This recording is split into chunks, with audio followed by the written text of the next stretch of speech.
미국인 2명 중 1명이 믿기 힘든 고백을 쏟아냈습니다. 나는 이제 내 나라가 아닌 한국에서 살고 싶다. 세계 1위 경제대국의 시민들이 뉴욕행 비행기 대신 서울행 편도 티켓을 끊고 있습니다. 그들의 결심 뒤에는 분노에 가까운 박탈감이 숨어 있습니다. 케첩은 채소, 피자는 균형 잡힌 식단. 이것은 놀랍게도 미국 정부가 공식 발표했던 학교 급식의 기준입니다. 반면 70년 전 미국의 원조로 연명하던 한국의 아이들 앞에는 매일 따뜻한 국과 갓 지은 잡곡밥, 그리고 영양사가 엄선한 반찬들이 무상으로 놓입니다. 단순한 유행이겠지 라며 냉소하던 30년 경력의 AP통신 베테랑 기자가 그 실체를 폭로하겠다며 서울의 한 초등학교를 찾았습니다. 하지만 그는 시판을 마주한 지 단 5분 만에 할 말을 잃고 말았습니다. 초강대국 미국인들이 자국을 버리고 한국에 열광하게 된 불편한 진실은 무엇일까요? 지금 바로 공개합니다. 시작 전 구독과 좋아요 한번 눌러주시면 영상 제작에 큰 힘이 됩니다. 그럼 시작하겠습니다. 세계에서 가장 잘 사는 나라 국민이 왜 한국을 선택할까요? 돈이 없어서가 아닙니다. 기회가 없어서도 아닙니다. 그 답이 생각보다 훨씬 불편한 곳에 있었습니다. 안녕하세요. 저는 마이클 도어트입니다. AP통신 경제부에서 30년째 숫자를 쫓아온 기자입니다. 달러 강세, 금리 충격, 실업률 급등. 저는 평생 미국 경제의 민낯을 취재해왔습니다. 그런데 얼마 전 뉴욕 본사 데스크에서 데이터 하나를 받아들고 한참을 멈췄습니다. 한국 거주 외국인 258만 명, 그중 미국인이 아시아 외 국적으로는 단연 1위라는 통계였습니다. 솔직히 말씀드리면 처음엔 그냥 넘기려 했습니다. K-팝에 빠진 젊은이들이 잠깐 가서 살아보는 거겠지. 금방 돌아오겠지. 그런데 데이터를 조금 더 들여다보니 그게 아니었습니다. 한국에 거주하는 미국인들을 대상으로 한 조사에서 무려 77%가 계속 한국에 살고 싶다고 답했습니다. 미국으로 돌아가겠다는 사람이 넷 중 하나도 채 되지 않았습니다. 세계 1위 경제대국 국민이 자기 나라로 돌아가기를 거부하고 있는 겁니다. 저는 짐을 쌌습니다. 서울행 비행기에 올랐습니다. 일시적 유행인지 아니면 그 이상인지를 직접 확인하기 위해서였습니다. 서울에 도착한 첫날 밤, 호텔방에서 창밖을 내다보다 무심코 시계를 확인했습니다. 새벽 3시였습니다. 그런데 거리에 사람이 있었습니다. 혼자 걷는 여성이었습니다. 가방을 들고 이어폰을 꽂고 아무렇지 않게 골목을 걸어가고 있었습니다. 저는 그 장면을 꽤 오래 바라봤습니다. LA였다면 상상도 못할 풍경이었으니까요. 다음날 아침, 저는 첫 번째 인터뷰이를 만났습니다. 유타주 출신의 조세. 한국에 산 지 올해로 꼭 10년이 됐다고 했습니다. 원래는 1년만 있을 계획이었다고요. 그에게 왜 떠났냐고 묻자 그는 잠깐 웃더니 이렇게 말했습니다. LA에서 이사를 3번 했는데 3번 다 도둑이 들었어요. 처음엔 그냥 운이 나빴던 거라고 생각했다고 합니다. 첫 번째는 창문을 깨고 들어왔고 두 번째는 현관 자물쇠를 따고 들어왔습니다. 세 번째 이사를 마친 날 밤 그는 새 자물쇠를 달면서 문득 깨달았다고 했습니다. 자물쇠를 아무리 바꿔도 두려움은 바뀌지 않는다는 것을요. 그 길로 한국행을 결심했습니다. 가족과 함께 딱 1년만 살아보자고. 그런데 1년이 지났습니다. 2년이 지났습니다. 10년이 됐습니다. 저는 조세에게 한국 어디가 그렇게 좋냐고 물었습니다. 그는 대답하는 대신 제게 되물었습니다. 기자님, 새벽에 혼자 편의점 가본 적 있으세요? 미국에서요? 저는 말문이 막혔습니다. 뉴욕에서 20년을 살았지만 새벽 3시에 혼자 편의점을 걸어간 기억이 없었습니다. 무섭거나 아니면 애초에 생각조차 안 했거나 둘 중 하나였습니다. 조세는 조용히 말을 이었습니다. 여기서는 그냥 가요. 아무 생각 없이요. 한국에 K-팝 때문에 왔다는 미국인들도 있었습니다. 텍사스 출신의 진은 고등학교 때 BTS에 빠졌고 한국어를 혼자 공부하다가 결국 서울까지 왔다고 했습니다. 그런데 막상 살아보니 K-팝보다 더 강하게 붙잡는 게 있었다고 했습니다. 생활 그 자체였습니다. 버스가 제 시간에 오고 밤에 혼자 걸어 다닐 수 있고 아파도 병원비 걱정을 크게 안 해도 되는 일상이요. 저는 취재 수첩을 펼치면서 처음 서울행 비행기를 탈 때 써뒀던 첫 문장을 다시 읽었습니다. 한국 거주 미국인 급진, 일시적 유엔인가. 그 문장 끝에 물음표가 달려 있었습니다. 서울 첫날이 끝나갈 무렵 저는 그 물음표가 조금씩 흔들리기 시작하는 걸 느꼈습니다. 세계 1위 경제대국. 국민이 짐을 싸는 데는 이유가 있었습니다. 그리고 그 이유는 제가 30년간 써온 경제기사 어디에도 나온 적이 없는 것들이었습니다. 미국은 세계에서 가장 잘 사는 나라로 알려져 있습니다. 틀린 말은 아닙니다. 숫자만 보면 그렇습니다. 미국의 평균 연봉은 6만 3천 달러에서 6만 7천 달러 사이, 한국 돈으로 따지면 9천만 원에 가까운 수준입니다. 그런데 저는 서울에서 미국인들을 만나면 만날수록 이상한 점을 하나 발견했습니다. 다들 미국 연봉 얘기를 꺼낼 때 어딘가 씁쓸한 표정을 짓는다는 겁니다. 유타 출신 조세가 그 이유를 아주 간단하게 설명해 줬습니다. 들어오는 돈이 많다고 해서 쓸 수 있는 돈이 그만큼인 건 아니에요. 저는 그 말을 듣고 데이터를 다시 들여다봤습니다. 미국 평균 연봉이 9천만 원에 가깝다고 했지만 그건 일론 머스크 같은 사람들이 평균을 끌어올린 숫자입니다. 실제로 미국인 절반이 버는 중위 연봉은 5만 2천에서 5만 5천 달러, 한국 돈으로 7,500만 원 수준으로 확 떨어집니다. 그리고 이 돈이 어디로 사라지는지를 보면 비로소 씁쓸한 표정의 이유가 보이기 시작합니다. 집값부터 보겠습니다. 뉴욕에서 침실 하나짜리 아파트 월세가 얼마인지 아십니까? 평균 650만 원입니다. 한 달에 650만 원을 집값으로만 내야 합니다. 서울은 같은 조건으로 125만 원 수준입니다. 400%가 넘는 차이입니다. 연봉이 아무리 높아도 번 돈의 상당 부분이 집주인 통장으로 직행하는 구조입니다. 뉴욕에서 대학을 갓 졸업하고 금융이나 IT 업계에 들어가면 연봉이 10만 달러를 넘기도 합니다. 그런데 월세 650만 원을 내고 나면 그 화려한 연봉의 실체가 얼마나 남는지는 각자 계산해 보시면 됩니다. 밥값도 마찬가지입니다. 미국 하면 패스트푸드의 나라라고 생각하기 쉽습니다. 그런데 뉴욕에서 맥도날드 세트 하나가 2만 7천 원입니다. 한국에서 같은 세트를 먹으면 1만 원 안팎이죠. 3배 가까운 차이입니다. 커피 한 잔은 어떨까요? 미국에서 커피 한 잔이 8천 원, 한국은 4천 원입니다. 그런데 여기서 끝이 아닙니다. 미국은 메뉴판에 적힌 가격이 최종 가격이 아닙니다. 세금이 별도입니다. 주마다 다르지만 뉴욕 같은 경우 세금을 더하면 표시 가격보다 810%가 더 붙습니다. 한국은 메뉴판 가격에 세금이 이미 포함되어 있습니다. 보이는 가격이 내는 가격입니다. 그리고 팁이 있습니다. 미국 식당에서 팁은 선택이 아닙니다. 최소 20%는 내야 하고 요즘은 25%를 당연하게 요구하는 식당도 늘었습니다. 10%를 내면 종업원이 기분 나빠하는 나라입니다. 그런데 팁 문화가 식당에서 그치면 그나마 이해라도 할 수 있습니다. 지금 미국에서는 드라이브스루 스타벅스에서도 팁을 요구합니다. 차에서 내리지도 않고 커피만 받아가는데 직원이 태블릿을 창문 너머로 돌려서 10%, 15%, 20% 버튼을 눈앞에 들이밉니다. 배달 앱에서도 팁을 미리 설정해야 하고 팁을 안 준 손님 집을 다시 찾아가 항의하는 드라이버 영상이 뉴스에 나오는 나라입니다. 조세는 이 얘기를 하면서 이렇게 말했습니다. 팁을 안 주면 내가 죄인이 된 것 같아요. 서비스가 아무리 별로여도요. 저는 취재 수첩에 이렇게 적었습니다. 연봉에서 집세 빼고 세금 빼고 팁 빼고 나면 미국 중산층 지갑에 실제로 남는 돈이 얼마인가? 숫자는 화려한데 삶은 빠듯한 나라. 그게 많은 미국인들이 경험하는 현실이었습니다. 그런데 돈 얘기를 하다 보면 빠질 수 없는 게 하나 더 있습니다. 이동입니다. 미국 대도시에서 차 없이 산다는 건 사실상 불가능에 가깝습니다. 텍사스 출신 진은 버스 정류장까지 걸어서 20분이 걸리는 동네에 살았다고 했습니다. 그것도 배차 간격이 길어서 버스를 놓치면 다음 버스까지 한참을 기다려야 했습니다. 결국 대출을 받아 차를 샀고 차 할부금과 보험료와 기름값이 매달 고정 지출로 쌓였습니다.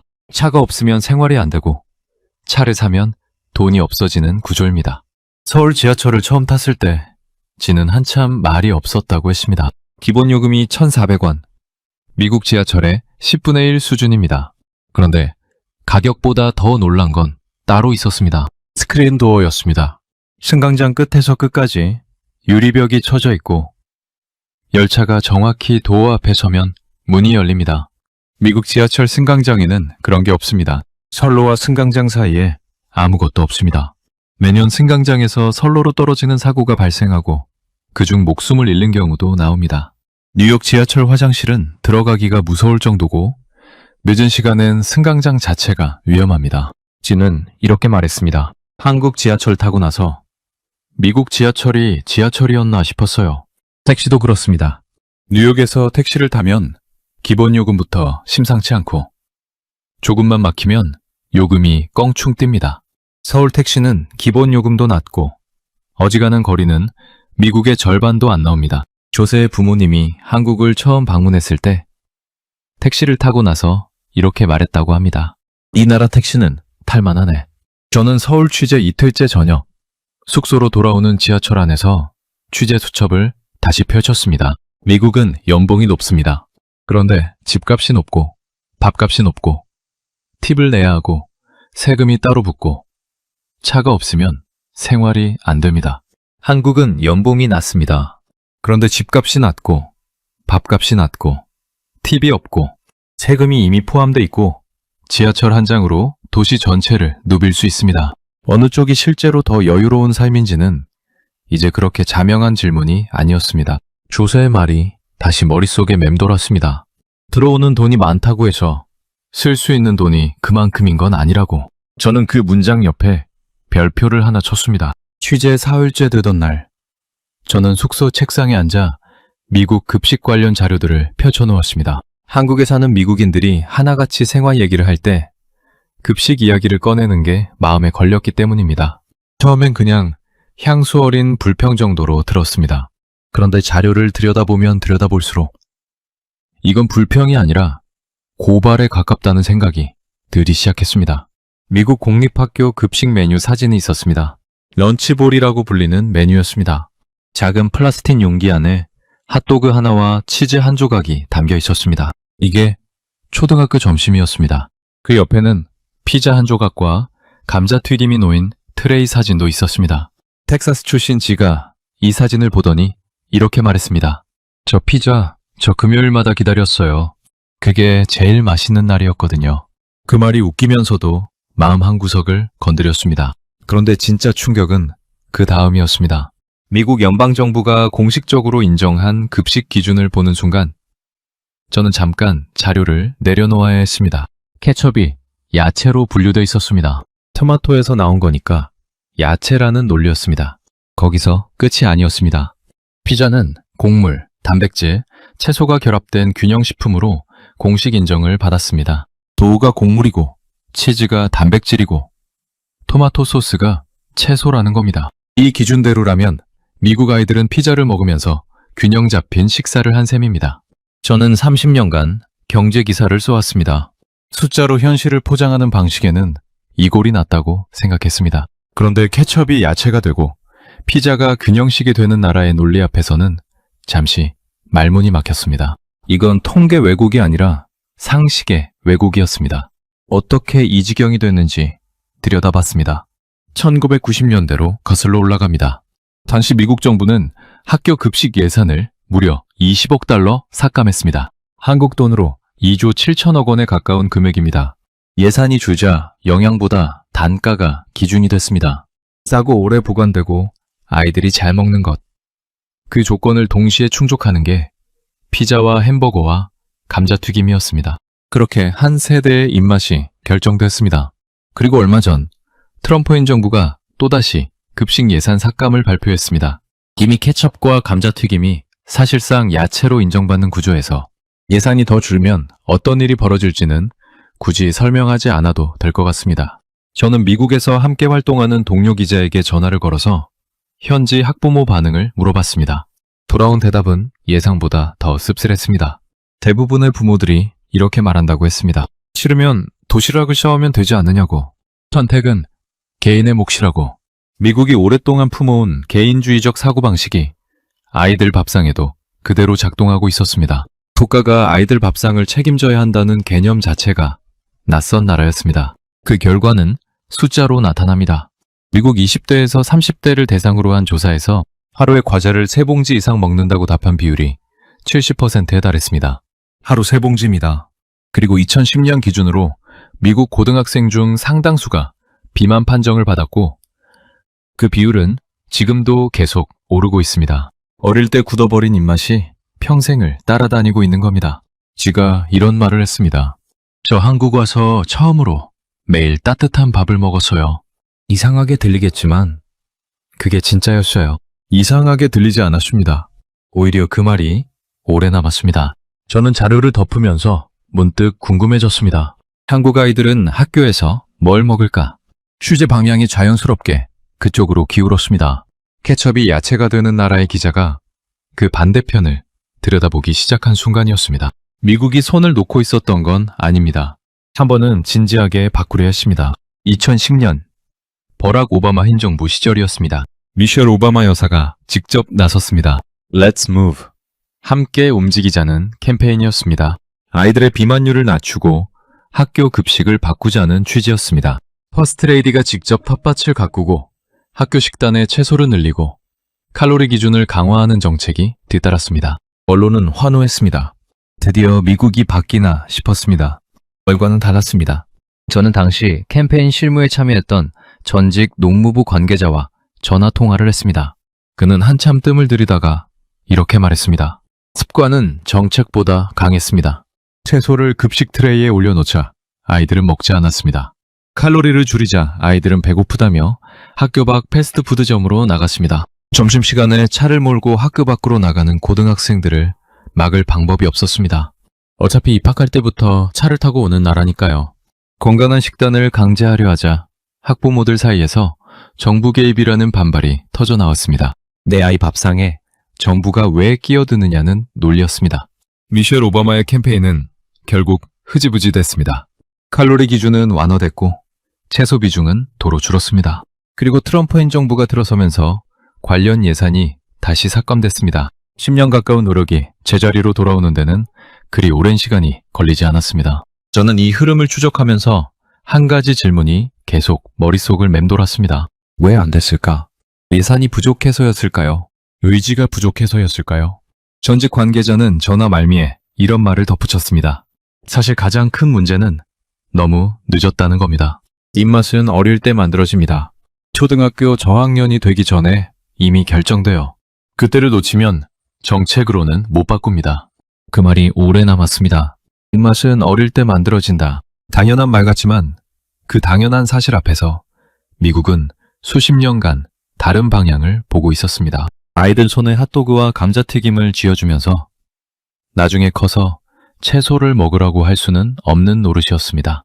숫자는 냉정하게 현실을 보여줍니다. 미국 20대에서 30대를 대상으로 한 조사에서 하루에 과자를 3봉지 이상 먹는다고 답한 비율이 70%였습니다. 3봉지입니다. 식사를 해도 금세 배가 고프고 자극적인 맛에 길들여진 입맛이 또 과자를 찾습니다. 비만율은 해마다 오르고 있고 관련 의료비 지출은 미국 가계를 짓누르는 고정 비용이 됐습니다. 건강을 잃으면 병원비가 나가고 병원비가 무서우면 병원을 안 가고 병원을 안 가면 더 아파집니다. 미국 중산층이 빠져있는 악순환의 출발점이 어쩌면 학교 급식 트레이 위에 있었는지도 모릅니다. 저는 미국이 왜 이 구조를 바꾸지 못하는지 곰곰이 생각해봤습니다. 결국 돈의 문제였습니다. 패스트푸드 산업, 가공식품 산업, 설탕업계, 이 거대한 시장이 유지되려면 소비자가 계속 그것을 먹어야 합니다. 어릴 때부터 그 맛에 길들여진 소비자가 가장 충성스러운 소비자가 됩니다. 미국은 자본주의 나라입니다. 국민의 건강보다 시장의 유지가 우선되는 순간이 있고 아이들 급식이 바로 그 순간 중 하나였습니다. 미셸 오바마가 실패한 건 의지가 없어서가 아니라 싸워야 할 상대가 너무 컸기 때문이었는지도 모릅니다. 텍사스 출신 지가 고등학교 시절 이야기를 꺼냈습니다.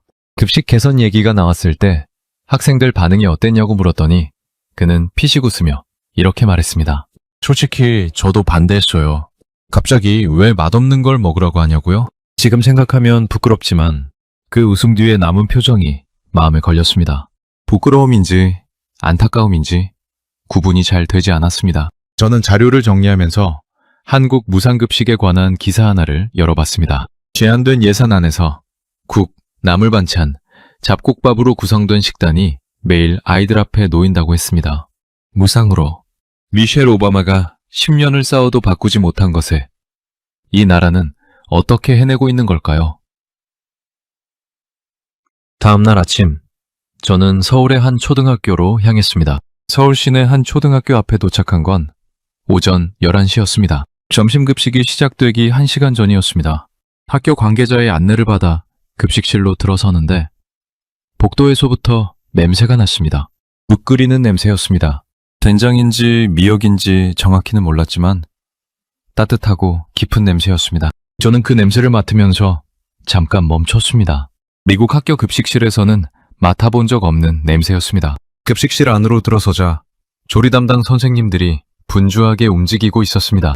커다란 솥에서 국이 끓고 있었고 한쪽에서는 나물을 무치고 있었습니다. 시판이 가지런히 쌓여 있었고 그 옆에 잡곡밥이 담긴 통이 줄지어 놓여 있었습니다. 저는 취재 수첩을 꺼내다가 그냥 주머니에 덜어 넣었습니다. 그냥 한참 바라봤습니다. 12시가 되자 아이들이 줄을 서서 들어왔습니다. 식판을 받아들고 차례대로 음식을 담았습니다. 국, 잡곡밥, 나물 반찬, 단백질 반찬 하나. 아이들은 자리에 앉아 조용히 먹기 시작했습니다. 떠들거나 뛰어다니는 아이가 없었습니다. 그 풍경이 어딘가 진지해 보였습니다. 밥 먹는 시간을 밥 먹는 시간으로 대하는 나라의 모습이었습니다. 저는 급식 담당 영양사 선생님과 잠깐 이야기를 나눴습니다. 이 식단을 짜는데 얼마나 걸리냐고 물었습니다. 그는 매주 영양 기준을 맞추면서 제철 식재료와 예산을 동시에 고려한다고 했습니다. 탄수화물, 단백질, 채소의 균형을 맞추는 게 기본이고 나트륨과 당 함량도 기준치 안에서 관리한다고 했습니다. 저는 그 말을 들으면서 케첩이 야채로 분류되던 미국 급식 기준 문서를 떠올렸습니다. 같은 급식이라는 단어를 쓰고 있었지만 그 안에 담긴 내용은 완전히 다른 세계였습니다. 그리고 이 모든 게 무상으로 제공된다는 사실이 저를 다시 한번 멈추게 했습니다. 한국은 전국 초등학교와 중학교, 그리고 상당수 고등학교에서 급식을 무상으로 제공하고 있습니다. 부모의 소득과 관계없이 모든 아이가 같은 식판 앞에 앉습니다. 부유한 집 아이도, 어려운 집 아이도 학교에서만큼은 같은 밥을 먹습니다. 저는 그 단순한 사실이 주는 무게를 한참 생각했습니다. 미국에서 한국 급식 영상이 화제가 된 적이 있습니다. 유튜브에 올라온 한국 초등학교 급식 영상에 미국인들이 남긴 댓글들을 읽어본 적이 있었습니다. 이게 진짜 학교 급식이냐? 우리나라도 이렇게 해달라. 이게 어떻게 가능하냐? 놀라움과 부러움이 뒤섞인 반응들이었습니다. 세계 1위 경제대국, 국민들이 다른 나라 초등학교 급식 영상을 보며 부러워하고 있었습니다. 그 아이러니가 이제는 단순한 아이러니로 느껴지지 않았습니다. 영양사 선생님에게 한 가지를 더 물었습니다. 왜 이렇게까지 신경을 쓰냐고. 예산이 빠듯할 텐데 그냥 싸고 간단한 걸로 때울 수도 있지 않냐고. 그는 잠깐 제 얼굴을 보더니 이렇게 말했습니다. 밥은 교육입니다. 짧은 말이었습니다. 그런데 그 짧은 말이 이상하게 오래 머릿속에 남았습니다. 밥은 교육이다. 저는 그 말을 수첩에 적으면서 한국이 어떤 길을 걸어왔는지를 생각했습니다. 한국 전쟁이 끝나고 이 나라는 아무것도 없었습니다. 먹을 것이 없어서 풀뿌리를 캐먹던 시절이 있었습니다. 미국에서 보내온 밀가루로 겨우 끼니를 잇던 시절이 있었습니다. 그 세대가 허리를 졸라매고 일하면서 나라를 일으켰고 그 다음 세대가 그 위에 교육을 쌓았고 지금의 세대가 그 결과로 모든 아이에게 따뜻한 밥 한 끼를 보장하는 나라를 만들었습니다. 보릿고개를 넘어온 세대가 손주 세대에게 남긴 것이 무상급식이었습니다. 저는 급식실을 나오면서 뒤를 한번 돌아봤습니다. 아이들이 여전히 조용히 밥을 먹고 있었습니다. 잡곡밥에 국을 떠먹는 아이, 나물 반찬을 먹다가 옆 친구와 눈이 마주쳐 웃는 아이, 그 평범한 점심 풍경이 평범하지 않게 믿겨진 건 제가 미국에서 온 기자이기 때문만은 아니었을 겁니다. 미셸 오바마가 10년을 싸워도 바꾸지 못한 것이 이 나라에는 있었습니다. 예산의 문제가 아니었습니다. 돈이 많고 적음의 문제도 아니었습니다. 아이들 밥상을 국가가 책임져야 한다는 철학이 있느냐 없느냐의 문제였습니다. 그리고 한국은 그 철학을 밥상 위에 올려놓고 있었습니다.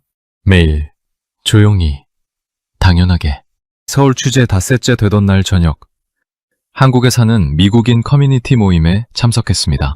10명 남짓한 사람들이 모여 있었습니다. 유타, 텍사스, 캘리포니아, 플로리다 출신 주도 다르고 한국에 온 이유도 달랐지만 의료비 이야기가 나오자 모두가 비슷한 표정을 지었습니다. 고개를 끄덕이거나 피식 웃거나 아니면 잠깐 먼 곳을 바라봤습니다. 그 자리에서 부르라는 남자가 이런 이야기를 꺼냈습니다. 한국에 온 지 얼마 안 됐을 때였다고 합니다. 여름 더위에 음식이 잘못됐는지 식중독 증상이 왔습니다. 하루 종일 아무것도 못 먹고 쓰러질 것 같았습니다. 그는 병원에 가야 한다는 걸 알면서도 한참을 망설였다고 했습니다. 미국에서 몸에 밴 습관이었습니다. 병원에 가면 얼마가 나올지 모른다는 두려움. 그게 아픈 것보다 먼저 찾아왔습니다. 결국 지인의 손에 이끌려 근처 내과를 찾았습니다. 치료를 받고 링거를 맞고 약을 처방받았습니다. 수납창고 앞에 서는데 손이 떨렸다고 했습니다. 그런데 직원이 내민 영수증에 찍힌 숫자를 보는 순간 그는 그 자리에서 울었습니다. 8만 원이었습니다. 그는 웃으면서 이렇게 말했습니다. 창피한데 진짜 울었어요. 서럽기도 하고 황당하기도 하고 8만 원에 우는 사람. 처음엔 이해가 안 될 수 있습니다. 그런데 미국에서 같은 상황이면 어떻게 됐을지를 알면 그 눈물의 의미가 달라집니다. 미국에서 응급실을 찾으면 진료비만 수백 달러에서 시작합니다. 링거 한 팩이 수십 달러, 의사 진찰료가 별도, 시설 이용료가 또 별도입니다. 보험이 있어도 공제액과 본인 부담금이 따로 붙습니다. 식중독으로 응급실을 다녀오면 한국 돈으로 수백만 원이 청구되는 경우가 드물지 않습니다. 부르가 미국에 있었다면 그 8만 원은 80만 원이 됐을 수도 있고 800만 원이 됐을 수도 있었습니다. 미국의 의료보험 체계를 들여다보면 숫자가 먼저 숨을 막습니다. 4인 가족 기준으로 한 달 의료보험료가 150만 원에서 200만 원에 달합니다. 매달 200만 원을 내면서도 병원을 가면 또 돈이 나갑니다. 보험료와 별개로 공제액이 있고 공제액을 채우기 전까지는 진료비 대부분을 본인이 부담해야 합니다. 연간 공제액이 수백만 원에서 수천만 원까지 설정된 보험 상품도 있습니다. 쉽게 말씀드리면 보험을 가지고 있어도 웬만한 진료는 사실상 본인이 다 내는 구조입니다. 그래서 미국 중산층이 선택한 방법은 병원을 안 가는 겁니다.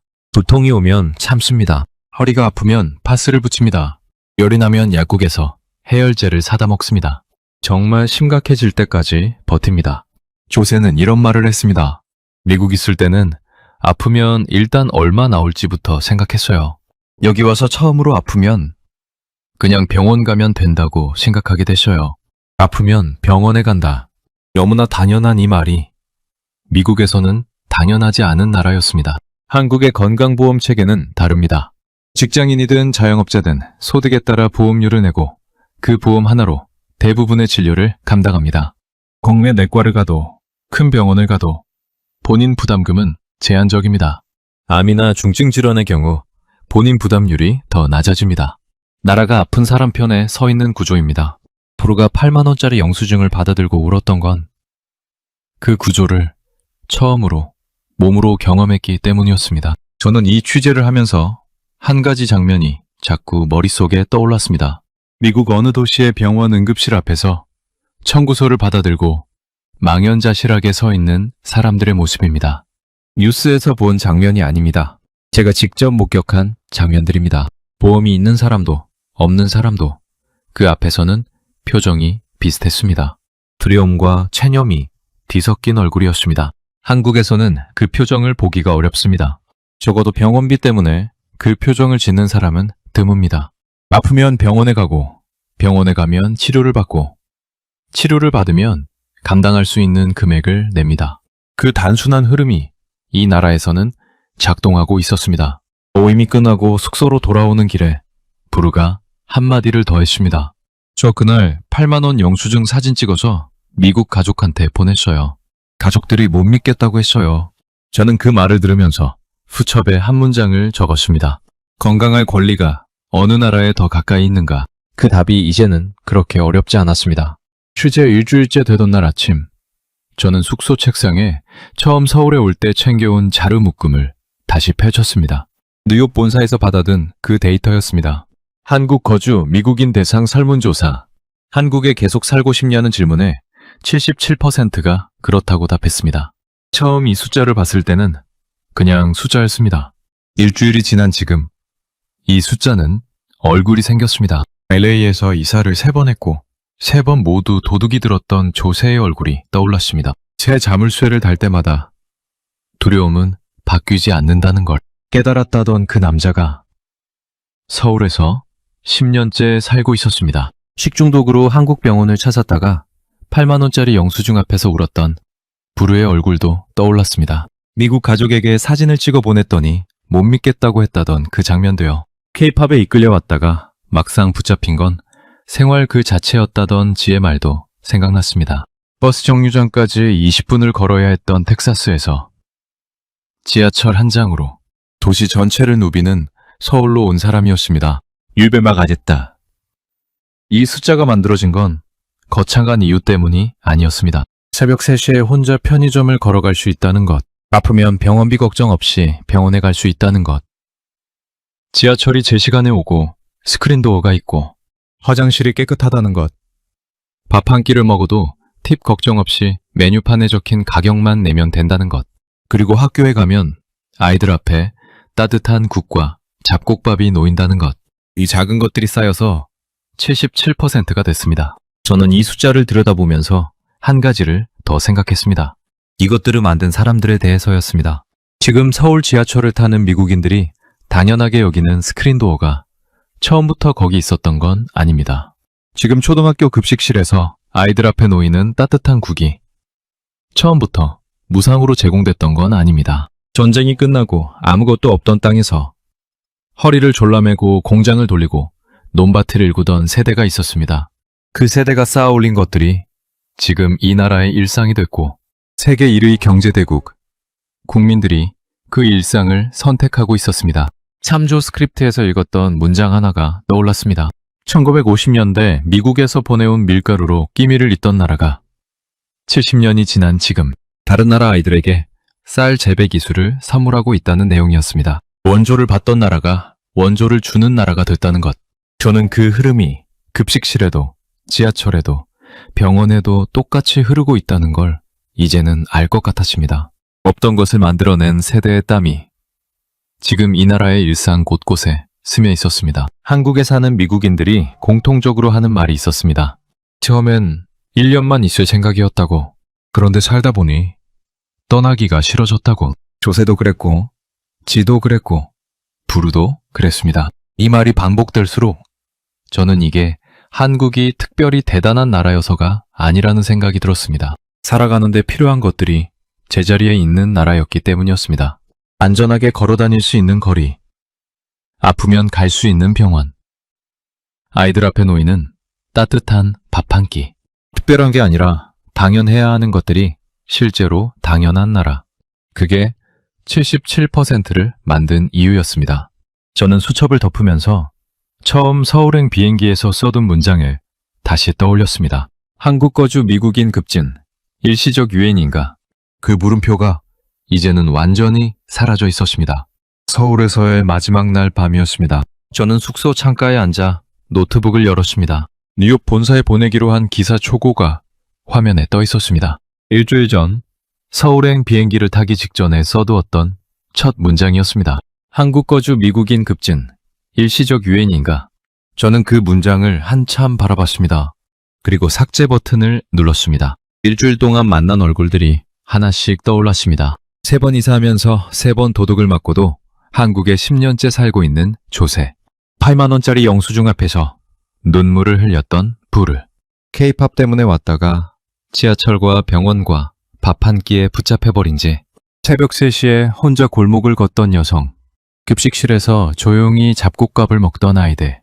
그리고 밥은 교육입니다 라고 말했던 영양사 선생님.